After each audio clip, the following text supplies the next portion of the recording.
Fix-It Tony here. I just wanted to go over my new electric bike here. Actually, I've had it for about 3 months, and then now that I have it, you know, I kind of figured everything I wanted out about it, and I can talk about it.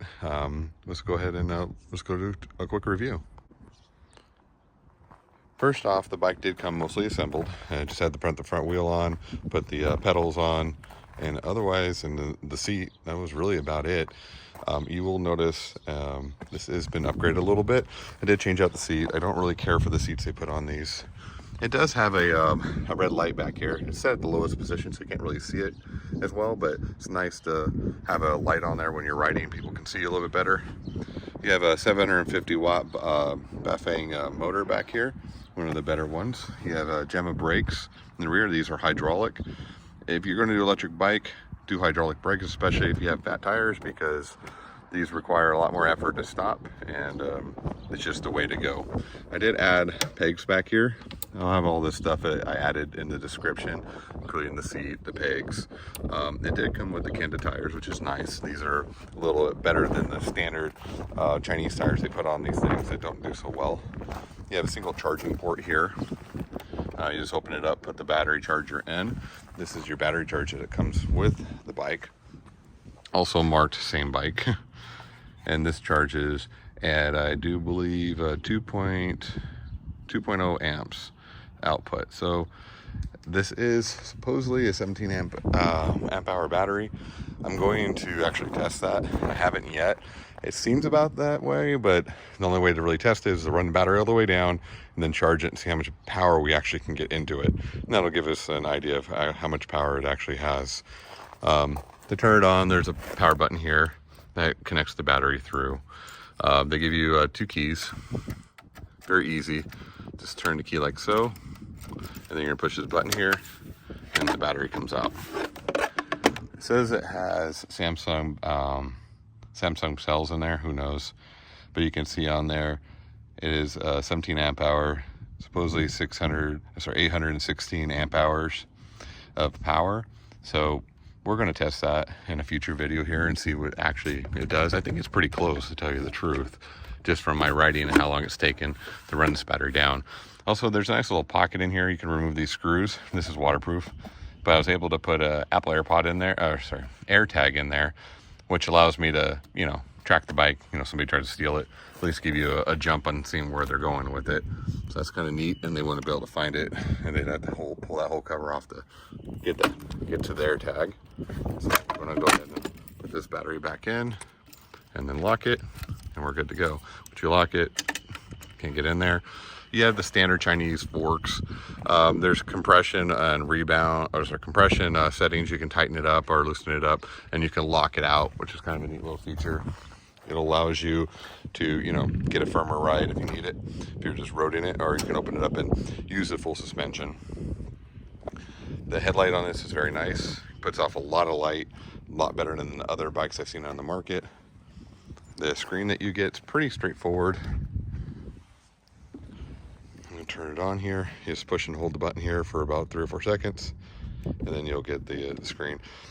It doesn't show terribly bright, but it's pretty decent. You can see it. It gives you simple, your trip, and in your pass mode. There are 5 pass modes. You just keep on pushing it to get to 5, and that's the highest setting with pedal assist. You have 7 speeds. It does have a thumb throttle. I'm not really a fan of that. I'd rather have a twist throttle, but you know, you got what you got here. But overall, so far, a very good bike. We've put it, and you can probably see it. Don't know if you can see that, but we put over 20 miles on this, you know, just doing roundabout trip stuff. Overall, we've actually put probably over 100 miles on this bike, and the quality has been pretty darn good. So let's do a couple quick tests and show you guys what you want to see, which is what this bike can do. So I'm not sure how much you can see here. The screen doesn't show up well, but it gives about maximum of 900 watts under full power. And right now we're at the 5 setting. Quickly gets up to speed, has a good amount of torque, especially for the bike being a little bit heavier. It also has a full suspension. And we're just no pedaling, we're just using the power of the battery. And we're up to 24, 25 miles an hour. Okay, so we're just going to do a dry takeoff, no pedaling, 100% battery. Not sure what you can see on here, but I will give you the stats as we go. So 3, 2, 1, and we're going.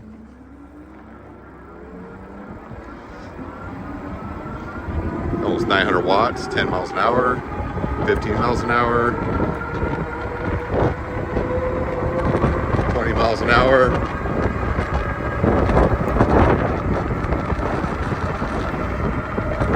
25 miles an hour, 26,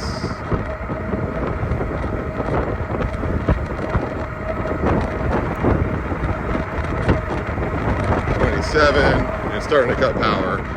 So it seems like it's limited around 27. A little bit more, we got 27.1. Now we're going to start coming to a stop. Again, these hydraulic brakes are fantastic. Stops it very quickly. All right, so this time we're in 7th gear. Again, 5 pass. I'm going to use leg power here to get it going and kind of see how fast we can get it going with both pedal assist and full power going at the same time. So here we go.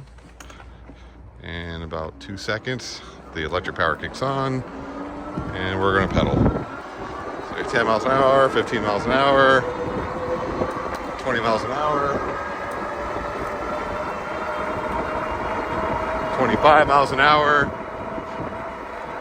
28 miles an hour, and you can really start feeling it backing off now. So about 28 it starts pulling power. It goes from 900 watts, starts cutting down to 400 watts. So there is definitely a regulator on it, even though, you know, it says it shouldn't have one, but I think because it isn't the higher class, they're not allowed to really go any faster. But once we get the speed, it just cruises right along. The torque is good, the acceleration is good. Again, the braking is phenomenal with the hydraulic brakes. The Gemmas do very well. So we're coming back into the neighborhood here. So it's rated at 750 watts for the motor, but the battery's putting out 900 watts when we're going under full accelerate, you know, full go on this. So now what we're going to do in the next video, if you guys want to stay tuned, is we're going to go ahead and run this battery down to 0. I'm going to put it on a stand, put it full blast until the battery completely dies. Then we'll put a watt meter on it, charge the battery completely back up, and then account for the loss of power between the efficiency level that comes with the charger. And then that will give us an idea of exactly how much capacity this battery has. You know, it feels like it's 17 kilowatts, but who knows? So anyway, like and subscribe if you want to see future content like this. I have another bike, a DYU, that's still also available. It's a little cheaper than this bike, but I can also do a review on that if that's what you guys want to see. You guys have a great day.